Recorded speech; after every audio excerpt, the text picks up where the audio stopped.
सीसीटीव्हीमध्ये दिसणारा आरोपी शरीफुल इस्लाम नाही, वकिलांचा कोर्टामध्ये दावा।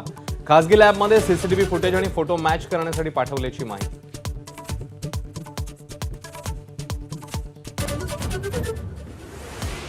हल्लेखोराला खोलीत कोंडून ठेवलं तरी तो गायब झाला, सैफ अली खानचा जबाब। हल्लेखोराला रोखण्याचा प्रयत्न करताना झटापट झाल्याचीही दिली माहिती।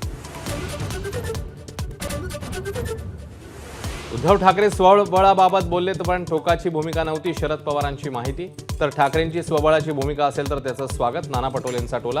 पण चर्चा करण्याची थोरातांची तयारी। शरद पवार 10 वर्ष कृषी मंत्री होते, त्यांनी शेतकरी आणि सहकारासाठी काय केलं? अमित शहांचा घणाघात। केवळ मार्केटिंग नाही तर जमिनीवर काम करावं लागत असल्याचाही लगावला टोला। राज्यामध्ये विरोधी पक्षनेतेपदाचा वेगळा प्रयोग होण्याची शक्यता।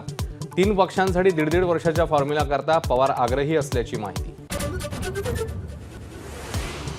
मुंबईतल्या राम मंदिर स्टेशनजवळ 20 वर्षांच्या तरुणीवर बलात्कार, सिझेरियन ब्लेड आणि दगडाने हल्ला, रिक्षा चालकाला अटक। इयरफोनमध्ये आवाज न आल्यानं ट्रेनच्या धडकेत विद्यार्थिनीचा जागीच मृत्यू, पालघरमधील सफाळे स्थानकावरची धक्कादायक घटना।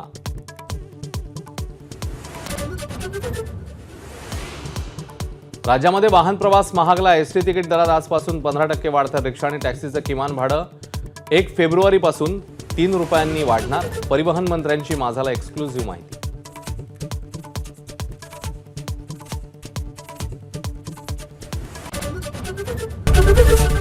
एबीपी माझा, उघडा डोळे बघा नीट।